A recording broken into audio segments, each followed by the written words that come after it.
Okay, another project today. We will be focusing on handheld shower with a diverter, two-function diverter, actually three-function diverter, and we will be installing it in a line with our regular valve that we have present. What I did yesterday was installation of this standard Moen valve that pretty much regulates the temperature and turns on and off water source that goes usually to the shower head. You see how I have this pipe cut. Most of the times we will see line going all the way to the shower head, and we have only one function pretty much. By closing and opening, we using shower or we're not using shower head, regular shower head.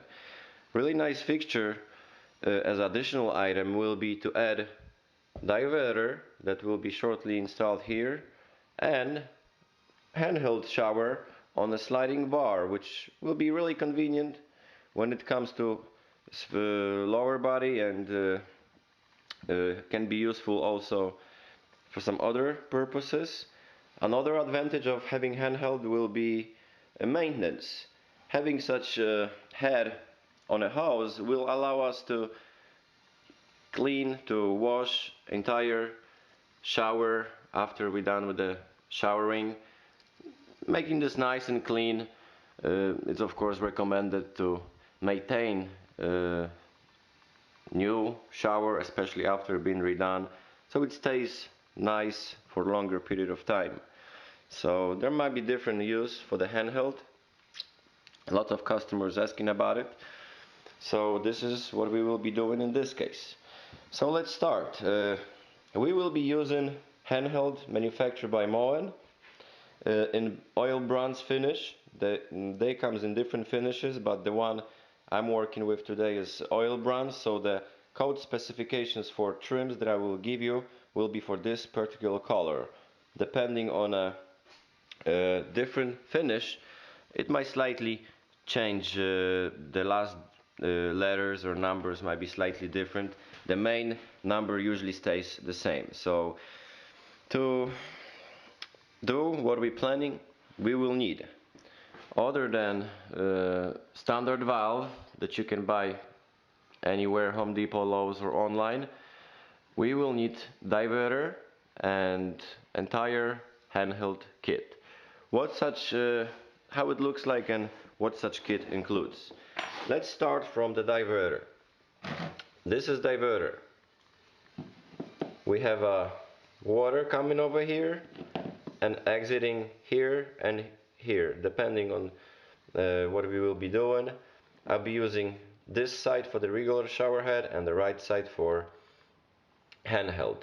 Depending on the position of the knob, you can also use, giving us third option, we'll be using both at the same time. There's such a chance as well. So we can use both at the same time. We can use just regular shower head or just handheld. So this is diverter piece, and the code for this, as you can see, 3372, three-function diverter valve. This is standard for all types of finishes, so this is only one item. This is what you have to look for. Another piece that comes with the diverter that we have to buy separately will be finishing trim. That will have knob, nice plate to cover cutout in a wall, and in this case we working with T4171, and we have finish the digit the letter configuration here, or ORB, which stands for oil bronze. And this is another box. Of course we will need also handheld. You can see it here. It has handheld piece, it has hose, it has sliding bar. It comes in as a one box, as you can see over here, and model number for this one is 3869 oil bronze finish, also manufactured by Moen. Another important element that we have to remember is elbow. It's an elbow piece. Let me look for it. Yes, the elbow piece is a trim that actually will be later connected to the pipe that sticks out from the wall for the handheld, and here we are attaching the hose that is over there. And this is something you have to keep in mind to order it, because without it, it's not gonna work. so this is it. So those are all pieces that we will need. Let me pull up code here. This is A725 and oil bronze finish. So this is it.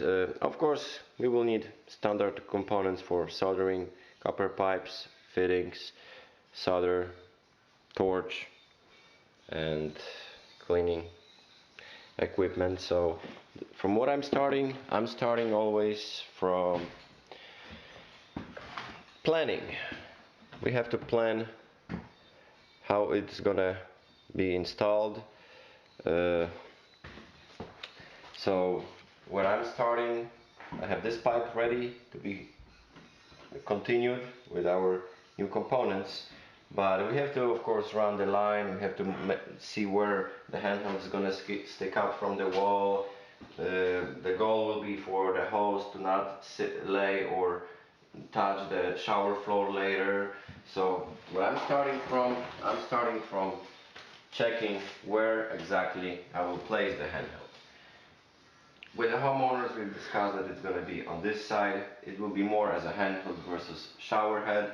So we want to make sure that it's easily accessible somewhere here.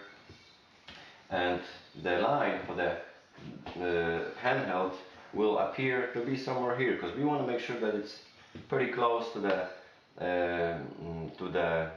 bar, because of course the hose gets stretched, but we don't want the hose to be on a way of fixtures or anything like this. So we do not do it really like that. It's always nice to have this nicely closely together. So appears in this situation that having the waterline head sticking out somewhere here and later the hose attached here gives us just right distance for the hose to be flexible. It still can be raised pretty high, and when in a lower position, because I'm assuming that this is here will be the lower setup for the sliding bar. As you can see, it will not touch the shower floor later.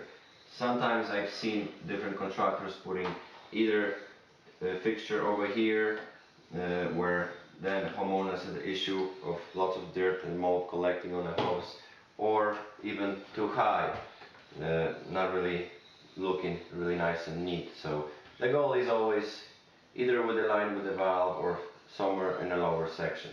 So I know it will be here, the bar will appear to be somewhere over here. So I put this block, because later here I will attach this drop elbow over here, and this is where later we will connect this other finished elbow piece, and you will see how it will go. So we have to attach this because it cannot fly between studs. We have this block over here. So this is one part of the prep work. I'm putting the hose back. Elbow piece here. Another, I have some backing over here to attach the diverter also later, so it's not moving, not flying, nice and durable. So when I'm starting, I already started figuring out the distance for the diverter. Usually there's not really any specification where it needs to be. It can be higher, it can be lower. The goal is to look appropriate, and another important thing, it has its own trim, and we have also trim for the shower valve. So we want to make sure that those two plates will not be too close together. It's nice to have certain spacing kept so it looks really nice and makes sense. So it will be somewhere here on that height. And what I already did, I of course pre-cut some pipes, so we don't have to watch this, because I'm explaining all the additional work later, bless you, in my previous videos. So what I have of course another important factor is to double check how deep the diverter is supposed to be. For Moen it's about half an inch plus pushed back, comparing to the water line that sticks up from the valve. But just check the description, all the specifications, because it may vary for different models. Mine, for this particular one, it appears that I have to push it back slightly so later the trim sits nicely and there is no any problems with installing the final trim. I'm pushing this back about a half an inch, so, and this is why I have this 45-degree couplings done like that. So once knowing where the diverter goes, I'm just not soldering anything. It's pretty much right now I'm trying to make sure to choose the best option for this unit. Another important thing will be to, of course, drill the hole, because we have to continue this line over here through this stud. So what I'm doing, I'm measuring first where exactly center appears to be of the pipe, and I'm making mark over here, right? In this case we have about an inch and a quarter, and then I'm marking here also inch and a quarter in this direction. Another one, I'm checking here where is the center of this pipe appear to be, and it appears to be exactly somewhere here. And also you can see that I have the mark because I've been working on this previously, and this is where we will drill our hole. So this is the next step. Well, screw that quick, and we should be ready to go.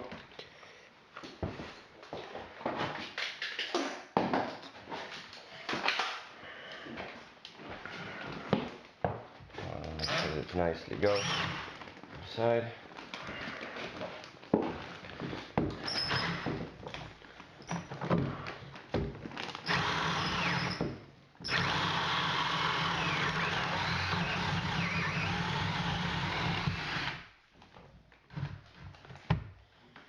Okay, the hole is there. So have this already. Have this pipe pre-cut.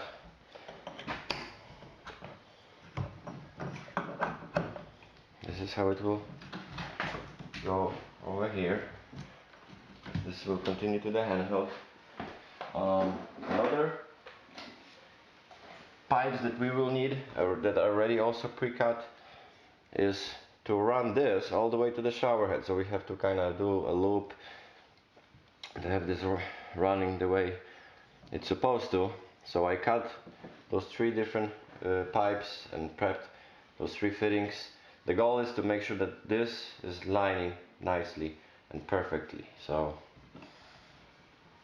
this is kind of the plan for installation. And like I said, before any soldering, before any joints being done permanently, want to make sure that all piping is done correctly. I already have this piece also pre-cut, and you see this is how it will look. Right, so following here, diverter, handheld line, and here we have line for the regular shower head here. And then once I have those pieces together, I will attach the shower head pipe, I will have to cut it to a certain distance. So so this is another. Yeah, so we have to start, of course, putting those pieces of the puzzle together. I'm always starting from connecting the main pipes to the copper valve body, because those will be the hardest to solder, and I want to make sure to solder those not in the wall, somewhere on the side, to not burn anything accidentally, because copper takes way longer to heat up to appropriate temperature. Of course, I'm making sure to have all the fittings cleaned before doing any soldering. Alright, so I'm using metal brush to prep fitting so nicely later will fit. It has cartridge in it, there's no any cap plug or anything like this, so before I do any soldering I'm making sure to remove cartridge, because it might get damaged when heat up to